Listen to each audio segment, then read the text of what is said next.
오늘은 성탄을 맞이하는 자세라는 그러한 제목으로 하나님 말씀을 증거하도록 하겠습니다. 이 세상에 최고의 축복이 있다면 예수 그리스도를 나의 구주와 주님으로 영접하고 인격적으로 주님을 만난 사람입니다. 믿으시길 예수님의 이름으로 축원드립니다. 반드시 한 번은, 내가 살아가면서 반드시 한 번은 인격적으로 예수님을 만나야 됩니다. 어떻게 예수님을 만날 수 있습니까? 예수님, 나는 죄인입니다. 나는 예수님이 필요합니다. 내 마음에 찾아와 주셔서 주인이 되어 주시옵소서. 이 기도가 굉장히 간단한 것 같은데요. 내가 그 기도를 했을 때 믿음이 위로부터 주어지는 것이에요. 여러분, 믿음은요, 사실은 저도 그래서 억지로 믿어보려고 하지만 안 됩니다. 몇 년 동안 그런 것 같아요. 몇 년 동안 억지로 좀 믿어보려고 노력했는데 안 되더라. 근데요, 나를 포기하고, 주님, 나는 죄인입니다. 주님, 나에게 찾아와 주셔서 구주와 주님이 되어 주시옵소서.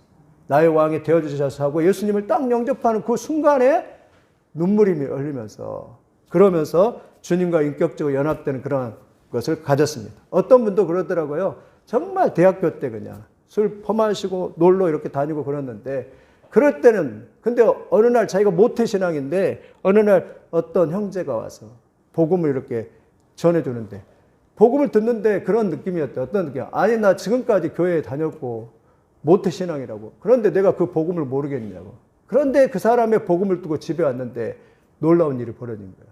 그리고 주님 앞에 나와서 무릎을 꿇고 기도했다고. 하나님, 나는 죄인입니다. 나는 주님이 필요합니다. 근데 그 고백했는데요, 6개월 동안 눈물이 쭉쭉 흐르면서 인격적으로 하나님 만났대. 근데 서울대학교, 그것도 수학과를 나왔는데, 그래서 내비게이터 하다가 내비게이터 하면서 성경을 공부하는데 성경 공부하는 게 너무나 좋고 전도하는 게 너무나 좋대요. 하나님 앞에 속으로 소원을 올려드렸대요. 하나님, 내가 이렇게 복음 전하다가 죽어도 여한이 없겠습니다.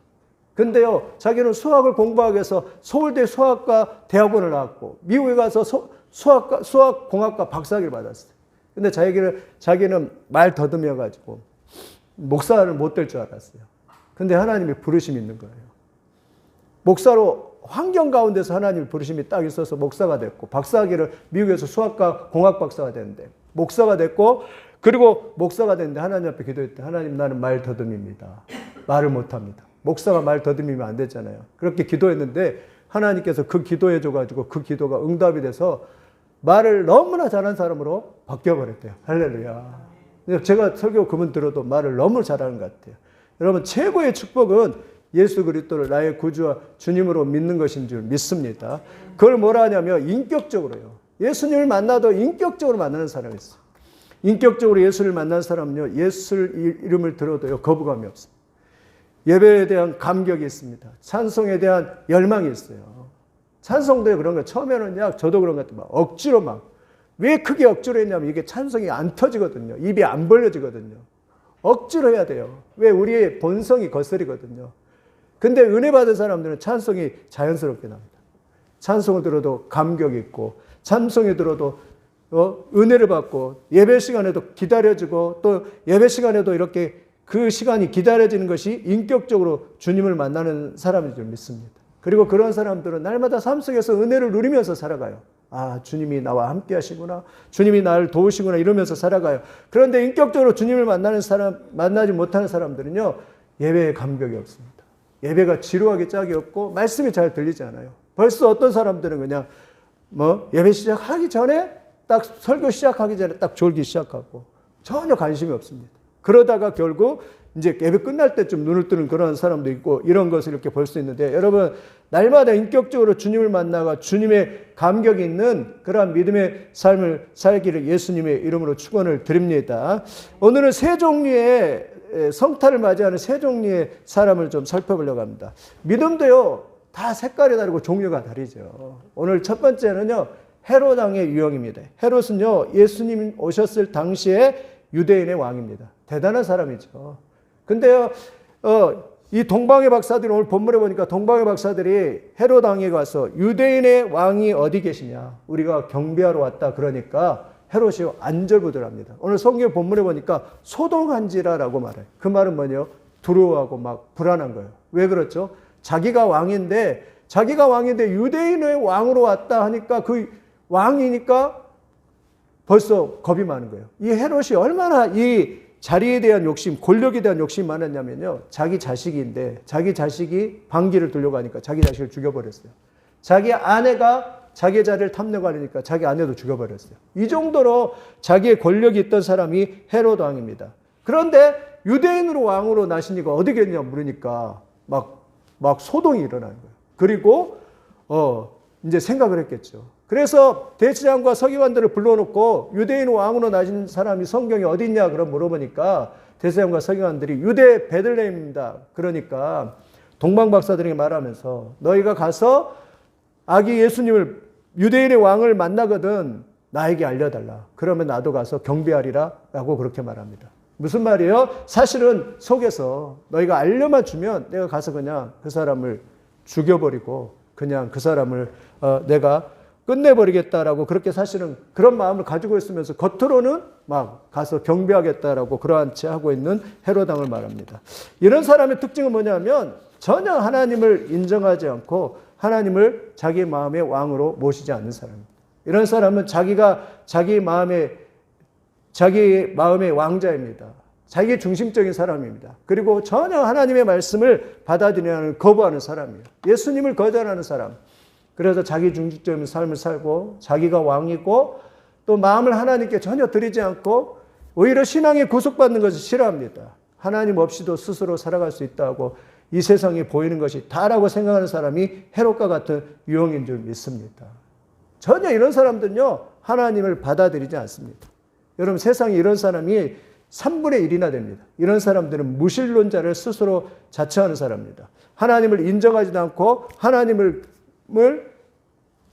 의지하지는 않습니다. 그리고 자기 힘으로 자기 능력으로 살아가면서 이렇게 살아가는 사람이에요. 이게 씨 뿌리는 사람의 비유에 의하면 이런 사람은요 마음이 강팍한 사람이에요. 길가바가 같은 사람, 길가바. 여러분 길가바 알죠? 길가는요 사람들이 너무 많이 다렸기 때문에 씨를 이렇게 뿌렸는데 씨가 들어갈 틈이 없습니다. 그러니까 새들이 와서 그 씨를 먹어버렸다고 말합니다. 그것을 예수님은 설명하기를 하나님의 말씀이 마음밭에 뿌려졌는데 그 말씀이 들어갈 틈이 없어요. 그러니까 새는 뭐냐면 사탄을 의미합니다. 사탄이 와서 그냥 그 말씀을 빼앗아갔다라고 그렇게 말합니다. 오늘도 마찬가지입니다. 하나님의 말씀이 들어갈 틈이 없으면 누가 와서 빼앗아가 버린다고요? 사탄이 와서 빼앗아. 여러분 항상 그래서 기도로 항상 여러분의 마음을 잘 가르시기를 예수님의 이름으로 축원드립니다. 말씀이 뿌려졌을 때 30배, 60배, 100배의 결실을 맺을 수 있는 그러한 사람이 다 되시기를 예수님의 이름으로 축원드립니다. 그래서 우리의 마음은 항상 스폰지 같아야 됩니다. 물을 스폰지가 잘 흡수하듯이 그 하나님의 말씀을 들었을 때 온유한 말씀으로 내가 그 말씀 사무엘과 같이 말씀하옵소서 주의 종이 듣겠습니다 하는 그러한 자세로 나가야 될 줄 믿습니다. 그런데 말씀이 뿌려졌는데도 전혀 들으려고 안 합니다. 그런 사람이 누구냐면 헤롯 같은 사람입니다. 여러분 헤롯 같은 사람이 되지 않기를 예수님의 이름으로 축원드립니다. 이런 사람은 또 부자 청년과 똑같아요. 여러분 부자 청년 아시죠? 어느 날 부자 청년이 예수님께 와서 영생에 대한 가정 어떻게 하면 선생님 영존하는 생명, 영원한 생명을 얻을 수 있습니까? 내가 무슨 선한 일을 해야지만이 영원한 생명을 얻을 수 있습니까? 그렇게 예수님 앞에 묻죠. 거기까지는 참 좋아요. 영생에 대해 관심이 있으니까. 그런데 예수님이 그 부자 청년에게 물질에 세상의 소유에 묶여 있다는 걸 아시고 예수님이 너의 그 소유를 팔아 가난한 자에게 주고 나를 따르라라고 그렇게 말씀합니다. 사실 예수님은 그 사람의 마음을 강파하고 있었어요. 너 지금 너한테 붙들려 있는 것이 너의 물질이다. 그 물질욕, 소유욕 때문에 그리고 세상에서 쾌락을 누리고 그 돈으로 인한 주리는 그런 낙을 누리려고 하나님의 진리의 말씀을 못 받아낸 너의 그 강팍한 마음을 깨뜨리고 그 소유를 팔고 나를 쫓으라라고 그렇게 말했습니다. 그런데 이 부자 청년이 어떻게 했습니까? 그 재물이 많음으로 말씀을 듣고 근심하며 가니라라고 그렇게 말씀을 하고 있습니다. 전혀 말씀이 들리지 않아요. 뭐 때문에? 재물의 욕심 때문에. 세상의 욕심 때문에. 여러분 최고의 축복은 주님을 믿고 진리의 말씀이 깨달아지는 축복인 줄 믿습니다. 하나님의 말씀이 깨달아져요. 세상에 부자 이야기 그러잖아요. 부자 어떤 사람이 날마다 소출이 많아서 너무나 기분 좋고 창고를 짓고 야 이제는 내가 이제선 다 모아놨으니까 나는 이제 살만하다. 내 영혼아 먹고 마시고 즐기자 이렇게 하잖아요. 그런데 어느 날 하나님이 컴백 오라고 불러버리잖아요. 그러니까 이 사람은 어떻게 되며 지옥에 가게 되잖아요. 여러분, 우리가 가장 중요한 것은 하나님의 말씀을 깨닫는 놀라운 역사인 줄 믿습니다. 그런데 헤롯과 같은 사람들은요, 깨닫지 못합니다. 진리의 말씀을 알지 못해요. 여러분, 여기에 머물러 있지 않기를 예수님의 이름으로 축원드립니다. 강팍합니다. 지금도 나가서 전도해 보면 전혀 듣지를 않습니다. 들리지가 않아요. 너무나 안타깝죠. 그래서 깨닫지 못하고 주님 앞에 나오지 않는 그러한 헤롯과 같은 사람들이 무수하게 보일 수 있습니다. 두 번째 하나님의 신앙의 유형은요, 대사장과 서기관들. 참, 이 사람들도 이상합니다. 왜 이상하냐면, 문제는 이 사람들은 종교인이라는 거예요. 교회를 다닌다는 거예요. 그리고 제사장은 앞에서 지금으로 말하면 목사예요. 제사를 인도하는 사람입니다. 서기관들은 어떤 사람이에요? 성격을 이렇게 필사하는 사람이에요. 율법에 능통하는 사람이에요. 근데 문제는 뭐예요? 그 당시 예수님이 어디서 태어납니까? 물으니까 이 사람은 당장 나와요. 주저하지도 않습니다. 신앙 지식이 뛰어나고 유대 베들레헴입니다라고 그렇게 대답합니다. 더군다나 미가서를 응용하면서 유대 땅 베들레헴아 너는 유대 고을 중에 가장 작지 아니오다. 내게서 한 다스리는 자가 나와서 내 백성 이스라엘의 목자가 되리라 하였음이라 하면서 미가서 5장 2절을 인용하면서 유대 베들레헴입니다라고 정확하게 대답합니다. 그러면 메시아 유대인 왕으로 나신 이가 나셨다면 어떻게 해야 됩니까? 그러면 어디서 나셨으니까 하고 자기도 찾아가서 그분께 경배를 해야 되잖아요. 근데 그 이후에 전혀 반응이 없습니다. 여러분, 지금 프랭카드에 만약에 내가 좋아하는 아이돌만 딱 프랭카드 붙였다. 그러면 어떻게 합니까? 막 흥분돼갖고 막 찾아가잖아요. 근데 유대인들은 대제사장과 서기관들은 어떻습니까? 그런데요, 전혀 반응이 없습니다. 지금 동방 박사들이 유대인의 왕 메시아가 나셨대 하고 왔는데 이 사람들은 유대 땅 베들레헴에 나셨대 하고 그것이 땡이에요. 그게 뭐예요? 신앙생활 하면서도 머리와 지식으로 이렇게 머물러 있는 사람이 있습니다. 아는 게 다가 아닌데 여러분 반드시 인격적으로 예수님을 만나야 될 줄 믿습니다. 물론 아는 게 굉장히 중요합니다. 교리를 알고 말씀을 아는 게 중요합니다. 그런데 이 머리에서 어디로 내려와야 돼요? 이 가슴으로 이렇게 가슴으로 내려야 돼요. 어떤 사람은 그래요. 머리에서 가슴까지 가요. 50cm밖에 안 된대요. 근데 그게 그렇게 어렵대요. 여러분, 우리가 머리에서 머무는 신앙이 되느냐. 머리로 이해되는 신앙에서 어디로 가냐면 가슴으로 내려갑니다. 가슴으로 인격적으로 주님을 고백하고, 인격적으로 주님을 만나고, 인격적으로 주님의 그 말씀에 반응을 하고, 인격적으로 그 하나님을 섬기고 그 하나님과 동행하는 그러한 삶을 살아가는 여러분들이 다 되시기를 예수님의 이름으로 축원드립니다. 머리로 아는 신앙 갖고 천국 갈 수 있을까요? 없을까요? 없습니다. 예수님이 이 바리새인과 서기관들을 이렇게 평가했어요. 그러므로 무엇이든지 그들이 말하는 바는 행하고 지키되 그들이 하는 행위는 본받지 말라. 그들은 말만 하고 행하지 아니하며 또 무거운 짐을 묶어 사람의 어깨에 지우되 자기는 이것을 한 손가락도 움직이려 하지 아니하며 뱀들아 독사의 새끼들아 너희가 어떻게 지옥을 피하겠느냐. 여러분 놀랍지 않으세요? 종교인인데 교회는 다니는데 그들이 하나님 말씀에 반응하지 않고 리액션이 없는 그들을 향하여서 뭐라고 하냐면 뱀들아 독사의 새끼들을. 이 뱀들아 독사의 새끼를 응용하면 여러분 뱀은 독사는 뭐예요? 사탄 의미하잖아. 사실대로 보면 이 사탄의 새끼들을 예수님이 가장 치욕적인 욕을 그들에게 했어요. 바리새인과 종교 지도자인데 왜 그랬을까요? 말만 하고 행하지 않고 또 손 하나 까딱하지 않고 주님의 말씀에 반응이 없이 그냥 인격적으로 주님을 섬기지 않고 반응이 없기 때문에 그렇게 강하게 주님이 말씀하고 있는 거예요. 우리도 신앙은 뭐예요? 반응입니다. 하나님을 인격적으로 만나면 반응하게 되었습니다. 이 대사장의 안타까운 믿음은 머리로만 이해하고 머리로만 이렇게 이해했던 것이에요. 반드시 리액션이 있어야 될 줄 믿습니다. 머리에서 가슴으로 내려와야 돼요. 그래서 가슴으로 회개하고 눈물 흘리고 감격하고 감동하고 주님의 주신 은혜가 얼마나 큰지를 깨닫고 주님의 사랑이 얼마나 크신지를 깨닫으면서 야, 나 같은 죄인을 구원하시고 받을 만한 자격이 아무것도 없는데 나를 구원하시고 또 나 같은 자를 또 천국까지 들려서 올라가게 하신다고 하나님이. 또 하나님이 얼마나 힘드시겠어요. 지지리도 부족하고 지지리도 말도 안 듣고 또 지지리도 그렇게 하나님의 쓸만한 구속도 아무것도 없는데 그러한 나를 하나님이 부르셔서 자녀 삼으시고 백성을 삼으신다라고 그렇게 하시니 얼마나 감격스럽습니다. 여러분 이러한 하나님의 은혜를 깨달아 하시기를 예수님의 이름으로 축원드립니다. 그래서 신앙은요 객관적인 신앙의 주관이에요. 객관적인 신앙의 주관. 이게 무슨 말이냐면 머리에서 가슴으로 내려요. 객관적인 신앙, 객관적인 교리로, 객관적인 진리로 알고 있는데 그것이 주관적으로 내게 체험되는 신앙이 돼야 될 줄 믿습니다. 주관적으로, 내 개인적으로 주관적인 신앙으로 체험되는 신앙이 돼야 될 줄 믿습니다. 그래서 객관적인 신앙이 뭐예요? 주관적인 신앙이 체험이 돼야 될 줄 믿습니다. 다시 말하면 머리로만 아는 신앙에서 내 마음이 움직이는 인격적으로 주님을 만나는 그런 신앙이 될 줄 믿습니다.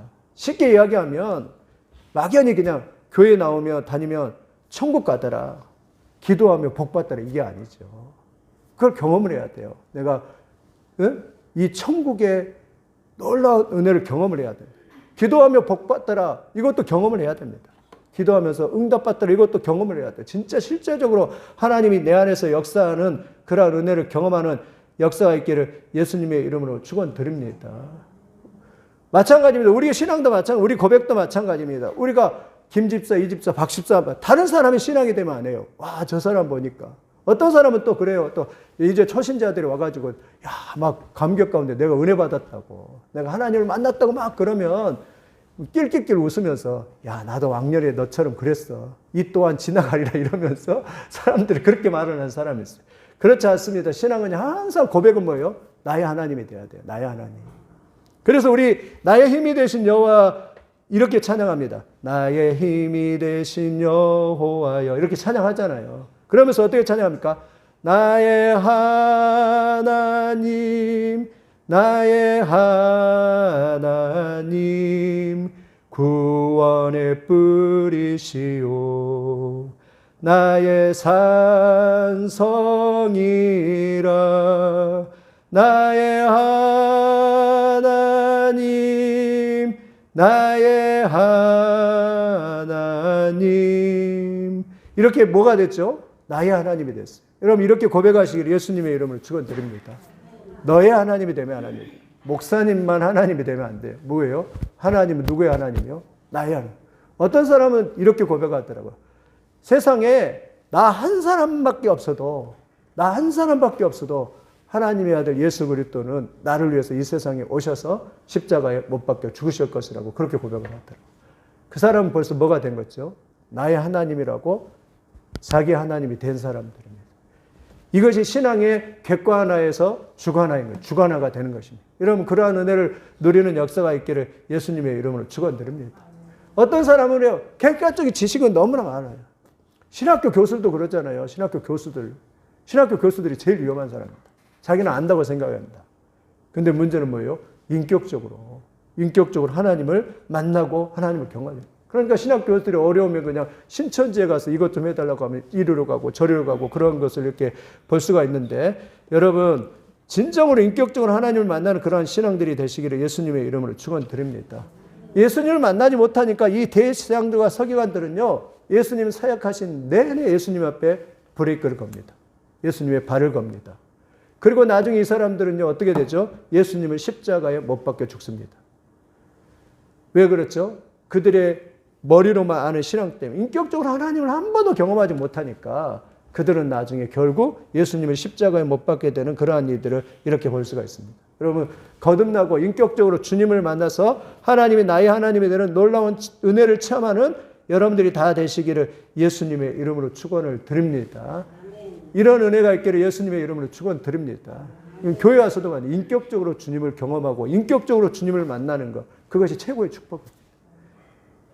세 번째 신앙은 동방의 박사들입니다. 이 동방의 박사는 참 대단합니다. 이 사람들 학자들 별을 연구하는 학자들이라고 합니다.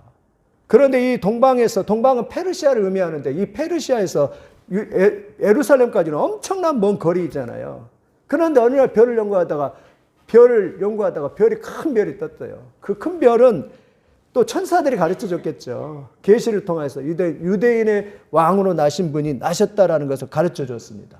그리고 그 계시를 받고 어떻게 했습니까?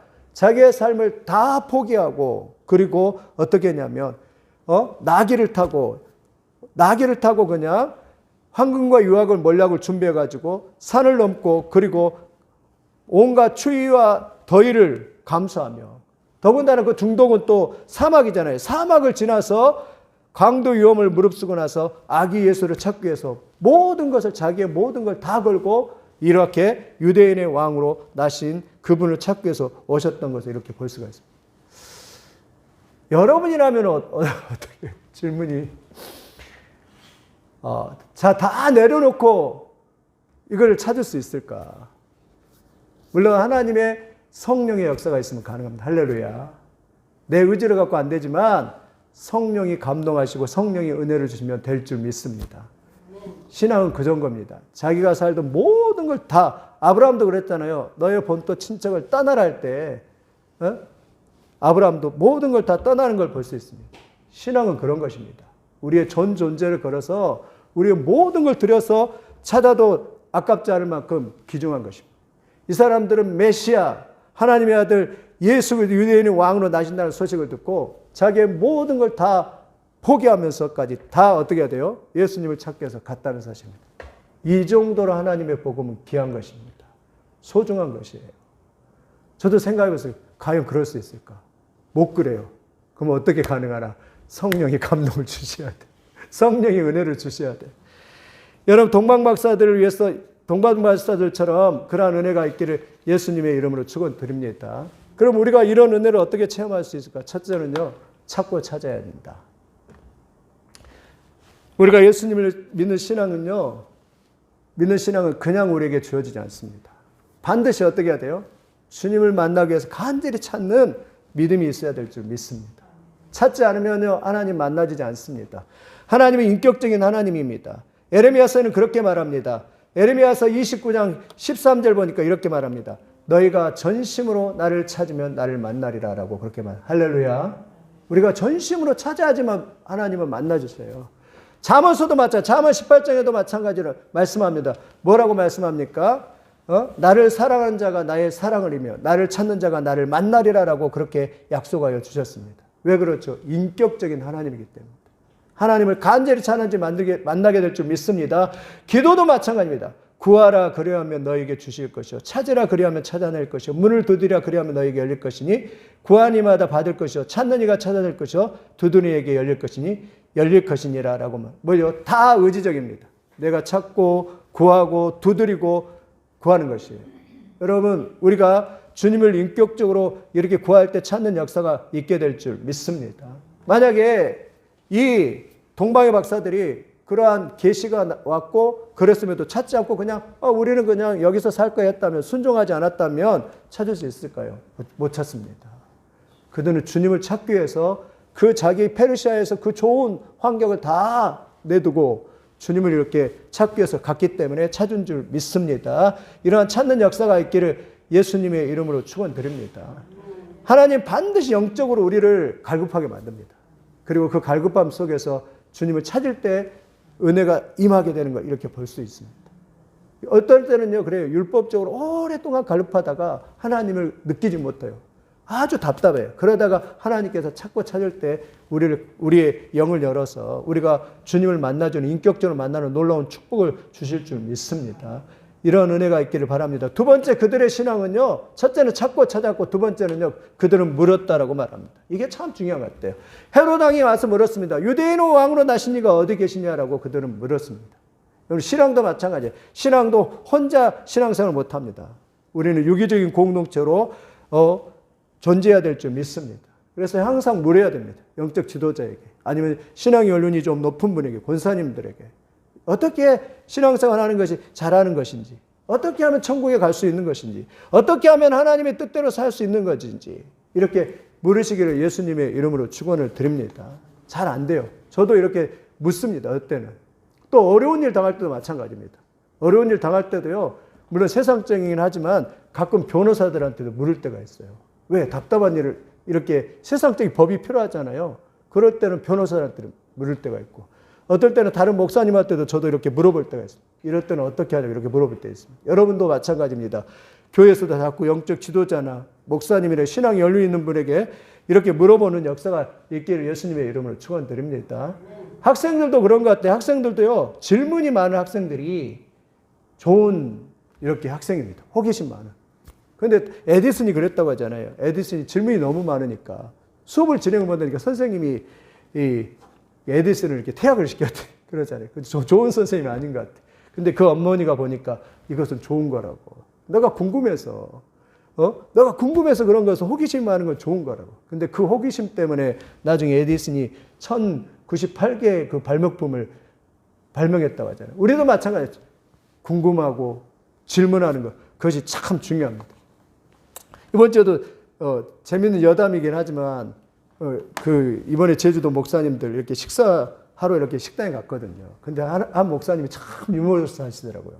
주사랑교회 그 목사님이 저기 화살표 방에 있는 목사님이 참 유머러스 하시더라고요. 이분도요 미국에서 이렇게 학위를 받고 왔는데 이제 목회를 하더니 이분은 참 대단하더라고요. 그래서 이분은 보면서 소망을 가졌어요. 이분이 쓸개를 다 뺐대요. 쓸개. 그래서 자기 스스로 쓸개 없는 인간이라고 하더라고요. 그리고 여기를 암이 이 안에 이렇게 이만한 게 이렇게 크더라고요. 암이 이만한 거예요. 이렇게. 그래가지고 여기를 잘라가지고 이 갈비를 이렇게 잘라가지고 그 암을 이렇게 꺼냈대요. 그래서 이게 갈비뼈를. 와, 그렇게도 살아가구나. 그래서 저 목사님이 왜 유머러스 할 수밖에 없는지를 알겠더라고요. 유머러스 하지 않으면 살아갈 수가 없어요. 그런데 이분이 그렇더래요. 식당에 딱 갔는데 그 좀 성악 같은 걸 하셨나 봐요. 그래서 근엄한 목소리로 그러더라고. 사장님 질문이 있습니다. 그래서 질문이 있습니다. 그러니까 그렇게 표현을 하더라고요. 그거 질문이라는 게 저는 뭐 대단한 질문이 있는 줄 알고 무슨 질문일까 이렇게 생각하고 있었거든요. 근데 질문이 있습니다 하고 사장님 질문 있어 그러더니 여기 반찬 좀 주세요 그러더라고요. 그래가지고 웃었는데 그것도 참 좋은 것 같아요. 막 아줌마 이거 반찬 좀 주세요 이렇게 하는 것보다는 한번 이렇게 딱 이렇게 하면서 이거 반찬 좀 주세요 이렇게 질문이 있습니다 하는 게 그렇게 하고 한번 웃었었는데 여러분 마찬가지 신앙생활 하셨을 때도 참 질문이 참 중요해요. 많이 물어보고 궁금해하고 그래서 만약에 물론 이 예수님께 인도하는 것은 별이 떠서 인도했지만 인도를 했지만 하나님의 성령이 인도를 했지만 그러나 이렇게 물어보는 것도 필요합니다. 우리도 마찬가지입니다. 물론 하나님의 성령이 우리 걸음을 인도하시지만 그러나 가는 과정 속에서 여러분 많이 물어보기를 예수님의 이름으로 축원을 드립니다. 세 번째는 행동했다는 것이죠. 그들은 거기에 머물러 있지 않습니다. 황금과 유황과 몰약을 준비해서 아기 예수님께 와서 오늘 본문에 보니까 경배했더라라고 그렇게 말씀합니다. 그들의 신앙은요 행함 있는 신앙이었습니다. 주님을 발견하고자 주님을 찾고자 또 주님의 말씀을 들었을 때 거기에서 머물러 있는 것이 아니라 그들은 그 주님을 찾고자 그곳으로 찾아가서 주님을 만나는 행동으로 옮기는 귀한 신앙을 가지고 있는 것을 이렇게 볼 수가 있습니다. 오늘 또 우리도 이 동방의 박사들 이 신앙을 본받아서 주님을 찾는 역사가 있기를 예수님의 이름으로 축원드립니다. 계속입니다. 주님은요 그냥 안 찾아져요. 주님은 쉬운 분이 아니세요. 그냥 여러분이 수월하게 저도 되게 쉬운 사람이거든요. 수월하게 예수님 만나려고 절대 그러지 않습니다. 주님은 찾고 찾아야지 만나십니다. 간절히 사모해야 돼요. 주님이 자꾸 물어야 돼요. 그리고 주님과 자꾸 대화해야 되고 그리고 행동을 옮겨야 합니다. 주님이 말씀하실 때 그 말씀대로 순종하면서 나가는 신앙이 돼야 될 줄 믿습니다. 믿음은 행함이 없는 믿음은 야고보서의 죽은 믿음이라고 말합니다. 믿음은 행함과 함께 갑니다. 반드시 행동으로 옮기게 되어 있습니다. 머리로만 하는 신앙은요 진짜 신앙이 아니에요. 가슴이 움직여야 되고 또 내 인격이 움직여야 되고 감동이 있어야 되고 감격이 있어야 되고 다 타다 남은 수처럼 그렇게 살아가면 안 됩니다. 감격 있고 말씀에 감동이 있고 은혜가 있고 찬송할 때 눈물 흘리고 이러한 역사가 있기를 예수님의 이름으로 축원을 드립니다. 참 동방의 박사들 참 대단하지 않습니까? 예수님 만나기 위해서 세상에 수천 킬로를 이렇게 찾아오고 산을 건너고 사막을 건너고 그리고 황금과 유향과 몰약 그 당시에 왕께 드려드리는 선물을 준비해가지고 그리고 모든 자기의 삶을 다 걸고서 예수님을 찾으려고 이렇게 왔던 그들의 모습을 봅니다. 신앙은 이런 것입니다. 나의 전 존재를 걸어서 하나님을 찾고 하나님을 발견하고 하나님을 예배하고 하나님께 영광 돌리는 것이 신앙이에요. 우리도 그런 역사가 있기를 예수님의 이름으로 축원드립니다. 수월하게 신앙생활을 할 수 없습니다. 막 찾아야 됩니다. 갈급하고 은혜를 찾아야 됩니다. 모든 걸 다 이렇게 동방의 박사들은 다 내려놓고 그냥 그 주님 한 분 만나려고, 그것도 여러분 어른도 아니잖아요. 아기 예수님 만나러 오는 거잖아요. 근데 모든 걸 다 걸고서 그들은 왔던 것이, 그리고 그들은 기뻐하면서 주님을 보고, 사실은 주님을 만나는 그 자체가 구원입니다. 주님을 만나는 그 자체가 구원입니다. 여러분, 그러한 동방의 박사들 그 신앙을 본받는 역사가 있기를 예수님의 이름으로 축원드립니다. 세상 것은요 좀 덜 찾아도 괜찮아요. 그런데 주님을 찾는 데는 여러분, 이러한 동방의 박사들 같은 그런 놀라운 그러한 열정과 믿음을 가지고 달려가는 여러분들이 다 되시기를 예수님의 이름으로 축원드립니다. 점점 세상 사람들이 그래요. 세상에 다치게 살아가요. 세상의 현실에 살아가요. 점점 더 사람들이 강팍해져요. 그러나 그게 행복은 아닙니다. 그게 행복이 아니라 진정으로 만왕의 왕이고 만주의 주가 되신 그 예수님을 열망하면서 찾고 찾을 때 그게 최고의 축복인 줄 믿습니다. 이 12월에도 마찬가지입니다. 만왕의 왕으로 오신 그 예수님의 그 사랑과 그 은혜를 깨닫는다면 그게 최고의 축복이에요. 그게 최고의 은혜입니다. 이 은혜의 감격 가운데 살아가는 게 최고의 축복이에요. 근데 우리는 자꾸 눈이 딴 데로 돌아가요. 왜? 현실이 급하게 보이니까 그래요. 그러나 현실이 급한 게 아니라 주님과 동행하는 그 삶이 최고의 축복인 줄 믿습니다. 이렇게 반응하는 역사가 있기를 예수님의 이름으로 축원드립니다. 말씀을 정리를 하면 헤롯 왕, 세상의 권좌에 앉아서 주님의 말씀을 받아들여 않고 강팍했습니다. 자기가 주인이 되고 왕이 되고 살려야 할 때 헤롯 왕 소망이 없습니다. 강팍한, 하나님이 가장 싫어하는 것이 이 강팍한 거예요. 말씀에 들어갈 틈도 없는 그런 강팍한 신앙은 하나님 반드시 깨뜨리십니다. 대제사장과 서기관들 종교인으로서 자기의 기득권을 누리면서 머리는 있는데 뭐가 없어요? 마음이 없고 감격이 없어요. 감격이 없는 신앙, 머리로만 아는 신앙에 머물러 있었습니다. 동방의 박사들 아는 것도 별로 없습니다. 그러나 주님이 말씀하셨을 때, 그들이 말씀할 때 순수하게 그 아기 예수님을 발견하게 해서 자기의 전 존재를 걸어서 자기의 모든 걸 다 투자해서 그 주님께 갔다라고 말씀하고 있습니다. 이게 최고의 신앙입니다. 우리가 때로 다 알 수는 없습니다. 그래도 정말 예수님을 발견하고 예수님 믿는 신앙은요, 우리의 전 존재를 걸어야만이 우리가 발견되고 그리고 구원되는 것입니다. 이러한 역사가 여러분의 있기를 예수님의 이름으로 축원을 드립니다. 이건 엄청난 사건. 여러분 천국을 그냥 공짜로 주겠습니까? 그냥 하나님 나라를 그냥 여러분들한테 그냥 주겠습니까? 그렇게 값어치 없는 그냥 10원, 20원짜리 그러한 짜리가 아니잖아요. 엄청난 놀라운 하늘나라 천국이 여러분의 마음에 쏙 들어온 사건인데 그냥 여러분이 그냥 대충 줄라면 주고 말라면 그냥 마십시오 이렇게 하고 줄 것 같아요. 그러지 않습니다. 내가 막 간절히 찾고 간절히 부르짖어도 찾을까 말까 해요. 엄청난 하늘나라가 내 마음 안에 쏙 들어오는 성령이 내 안에 들어온 사건인데 그 구원이 오늘 또 간절히 찾고 찾으면서 동방의 박사들 정말 주님을 사모하면서 나아가는 그러한 역사가 있기를 예수님의 이름으로 축원드립니다. 그리고 그러한 사람의 결론은 뭐냐면 오늘 본문에 그렇겠죠. 그들이 아기 예수님을 보고 기뻐하더라라고 그렇게 말씀을 하고 있습니다. 그 끝은 기쁨입니다. 여러분 놀라운 이 은혜를 누리는 그러한 하나님의 사람들이 다 되시기를 예수님의 이름으로 축원을 드립니다.